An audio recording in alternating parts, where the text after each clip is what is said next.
For joining me. I'm Sophia Lucia Parola with Garden State Film Festival, and I am super excited because this year, from March 21st through March 24th, you can come check out the 22nd annual Garden State Film Festival. We have another great year, over 200 films from 14 countries, all various topics, different types of films. We got features, shorts, pilots, music videos, animations. So much great stuff this year, as usual, in the New Jersey's premier indie festival. So, one of the films you can check out is a short film called Ambrosia. Here to talk with me about this beautiful film are these wonderful artists who were involved in making it. Hello, and thank you both for Hi. joining me. Thank you for having us. It's so nice to see you. Oh, it's a pleasure. I love this film, and I'm so excited to talk to you guys about making it and about you both as artists. So, thank you for taking the time out to talk to me. Absolutely. Thank you We're for so having excited to us. talk. Yeah. Pleasure, Yeah. pleasure. So Yeah. I'm Janelle. I'm Janelle Tedesco, and I am a writer and producer and actor on the film. Awesome. And I am Amy, Amy. I who was are the you? director. Yeah. I'm Amy. I was the director on Ambrosia. Amazing. And Amy, weren't you also producer and like co-writer, or am I wrong? Yeah. In saying that? Yes, Being absolutely. so Yes. Sorry. humble. To me, that's just like falls under the umbrella Right. sometimes on a short film. It's like, you're like, of course I'm also Oh, producing we're it. What are you saying it talking all. about? We are bragging about you guys. We're Yes, talking about absolutely. everything. I First, did co-produce and co-write it with Janelle as well.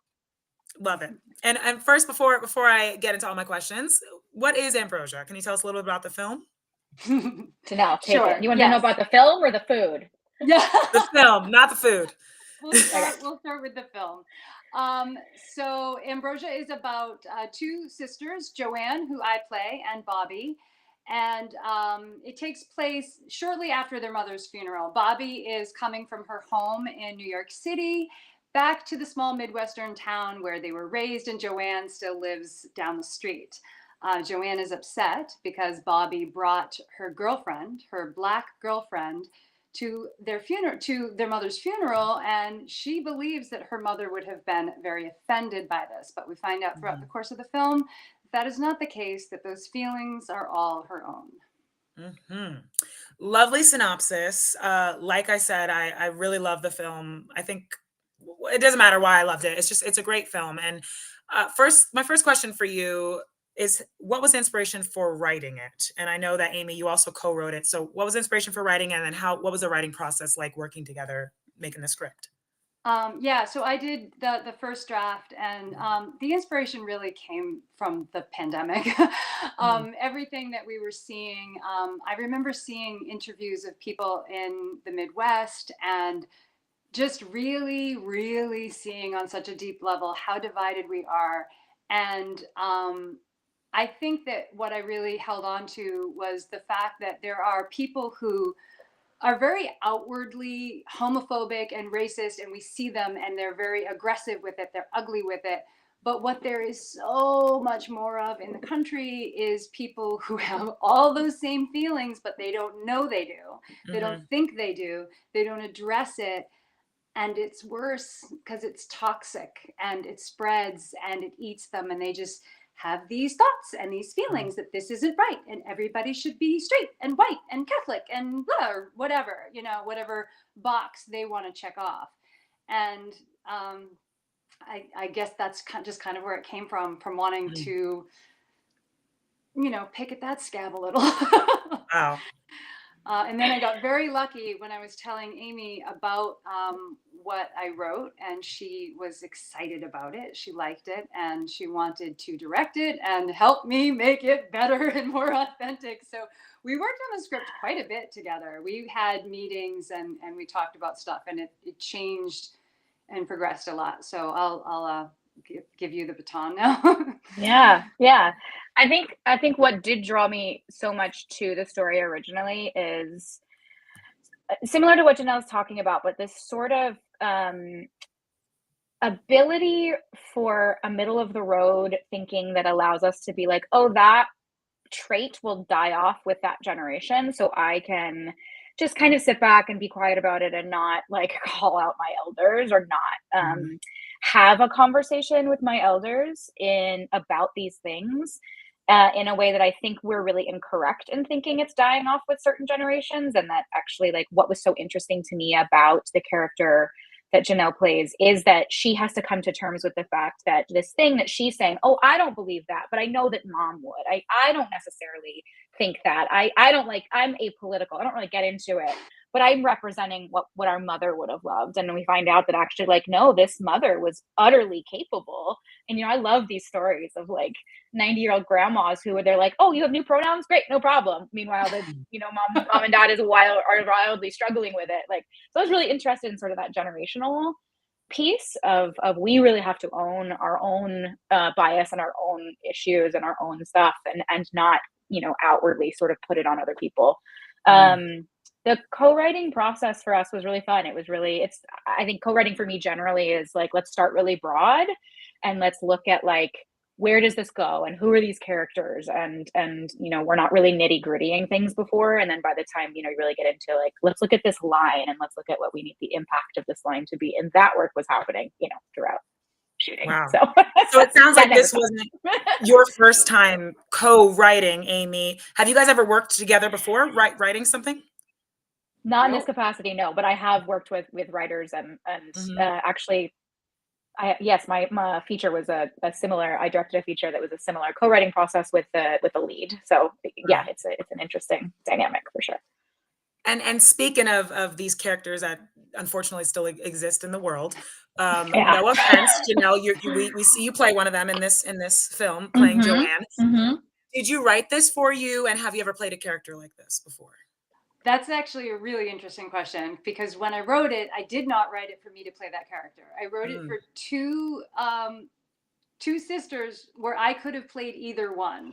I was originally giving this script to someone else, and I wanted them to choose their role.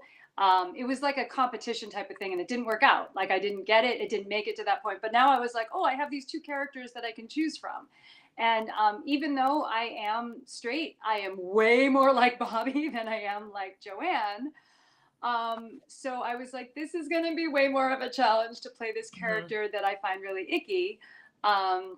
Because to make her real, I had to get all that. So it scared me. It scared me so much to do it. And I'm really glad that I chose that role. Even though watching it for the first time, we just premiered last week, made me really uncomfortable.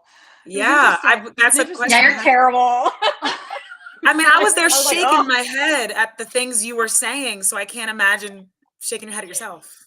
It was weird, because in the moment I remember, I think I did a good job, because I don't remember feeling icky when I was doing it, but now I'm like, oh. Yeah. Wow. So you've never played a character like Joanne before? No. Wow. All right. Well, tell me about Bobby and the other character we see. How did you find the rest of the cast? And I just want to say, amazing job casting as well, because so much of it is Bobby and Joanne and this conversation they have in one location. So I'm going to ask you about directing that, Amy, but tell me about how you found the character of Bobby and the other person we see in this. It's interesting. We have so many talented friends, but we used Actors Access, and we had auditions. No lie, there are a ton of talented actresses that could be my sister. We had a lot to choose from for the Bobby role, for sure. And I don't know, Amy and I went back and forth a few times, but Amy is the name of the actress that plays my sister, Amy Russ. Oh, the other actress who plays her name is Amy. Yeah, it just became very obvious at one point, and when we both said it, it really clicked. And then on set, we really clicked. We had some rehearsals ahead of time. Yeah. Now the Lily role, I knew Kimberly ahead of time, and I had posted in a group, and she was like, oh, I'll audition for that. And I was like, oh, thank goodness, I bet she'd be great. And we still saw a few other people, and there was a few other choices, much less to choose from for that role, which was also an interesting process. But I loved what Kimberly did. I still watch it sometimes, and I'm like, she's so gracious and cool all at the Yeah. same time. Yeah. Not an easy character to play. Oh, And Yeah. the it's so nuance that she brings to that, like what she so much that I can just see that's not on the page, and that we talked Mhm. about a lot and did a lot of work ahead of time about Mm. about that dynamic and that relationship and that experience of being a Black woman walking into this house, and Mhm. you know, it was the really specific turn. And obviously her character doesn't understand this, but just that turn from like how vile Joanne is being in this capacity, for this white female capacity, to Mhm. turn it on and just be lovely and charming and hospitable, and how, yeah, you can just really see Lily processing that and kind of being like, I'm not buying it, but I'm gonna get out. Like, yeah, it's just she was stunning. She did stunning work with Yeah. it. Yeah. The entire cast, and like I said, I mean, all of it is you guys in this one location. So much of it is dialogue and what's not said as well. So, not an easy roles to play, and Yeah. you all killed it. Amy, tell me about directing it. What was important when directing this, and how you kind of went about it. Yeah. I It's a really intimidating thing to direct a single location conversation piece. It is not cinematic inherently. It is absolutely not something that like you can rely a lot on camera work or light, you know, it is how do you shoot a play essentially Right. and make it interesting. Um I was very lucky, and my cinematographer is my wife, so yeah, I was lucky that we had that great working Amazing work. relationship. Beautiful, beautiful work. Yeah, Yeah. yeah. So she and I talked a lot about like where can we be cinematic with this in a way that still feels really kitchen sinky and that feels um you know, really rooted in this house and in these colors, and so finding ways to add cinema to the mix, and it's not just talkie was like an interesting challenge and really fun to sort of tackle. And I will also say shout out, in addition to Jesse, our cinematographer, Daniel, our editor. Like a huge part of making that interesting happens in the edit. A huge part of like, great, we let way too much air happen in that moment, Mhm. because in the moment watching what they're doing is really interesting, but then on camera we're like, cool. Mm. Like that doesn't. Right. So that's a lot in the edit as well. Yeah, I think it was really fun. We spent a lot of time like, what did we do? This was a year ago. It was really fun to play with the space, and it was a really small location, but we had this sort of kitchen area that Joanne comes out. I'm like, also like, spoiler alerts, friends. That comes out of at the beginning, and Amy's character Bobby is sort of in the other peripheral, and sort of how Mhm. we played with the way that Bobby came in and out of that kitchen space that is really claustrophobic, and Mhm. has this kitchen island and has these sort of bars on it, that Joanne is really stuck in.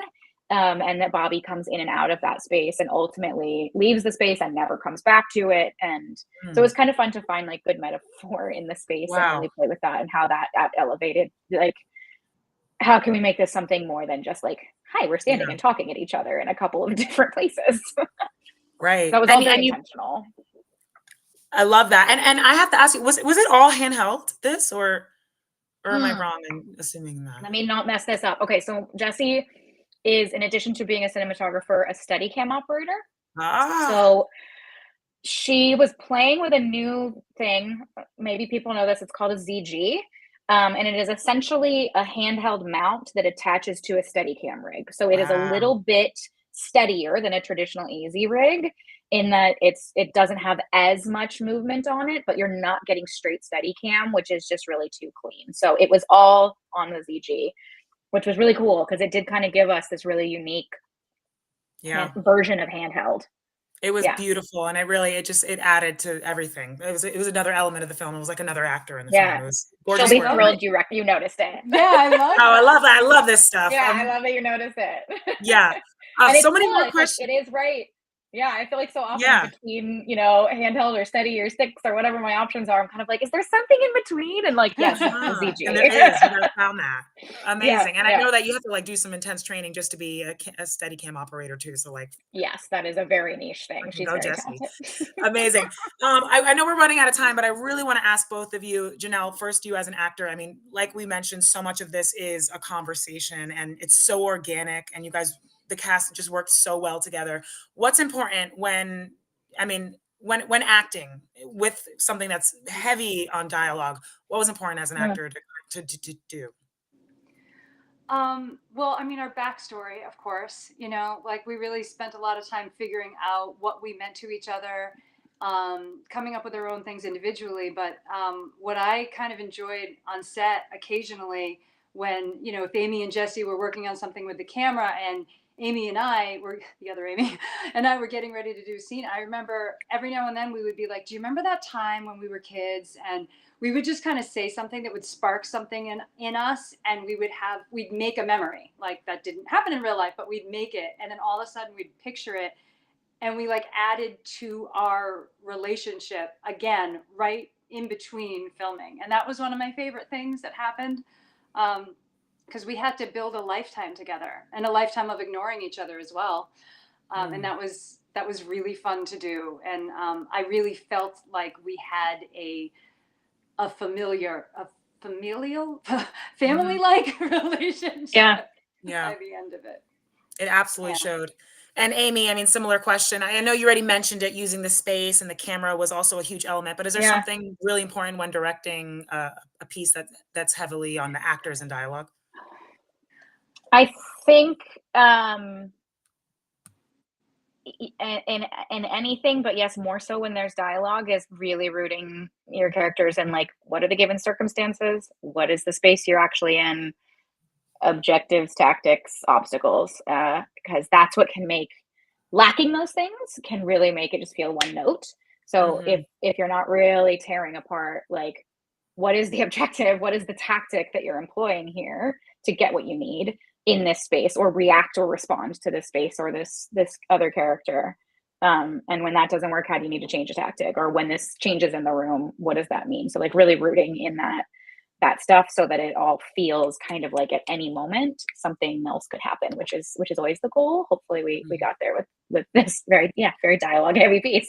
I was just gonna say, Yeah. it was so complex, not one note at all, and it was just always interesting and ever changing and organic at the same time. I'm a huge fan of it. It was beautiful to watch. Definitely running out of time. Thank Oh, you of course. so I mean, much. I'm so excited for our audiences to see it at Garden State Film Festival. And have you guys ever been to this festival before? I have. Janelle has. I haven't. This will be my first time. I'm thrilled. So what do you love about the festival, Janelle? And how's it feel to have Ambrosia screening at this year's 22nd annual? Oh, it feels great. Just the people. I think that everyone that's a part of the festival, like they come back every year and they just love to be there. And everyone likes to connect. So I can't wait for the Meet the Filmmakers night, because it's like a community in itself, I think. So I'm excited. I'm excited to go back. I'm so excited for you to be there for the first time, Amy, and Janelle for you to be back. And like I said, Me for too. audiences to see Ambrosia. Thank you guys so much. Let me tell everyone watching how you can watch this amazing short film. It'll be screening Sunday, March 24th. The film block starts at 2:45 at Berkeley Hotel. Like Janelle just mentioned, we have Meet the Filmmakers night. There's so many screenings. Like I mentioned earlier, over 200 films. There's parties, events, lots of great stuff. Definitely check out gsff.org/tickets to get tickets to any of the screenings. You could also get a Parkway Pass that gets you in all of the screenings, and then tickets to the events themselves. So definitely check that out. Thank you both so much again, and I hope to see you guys at the festival. Thank you so much. Bye, guys. Bye-bye.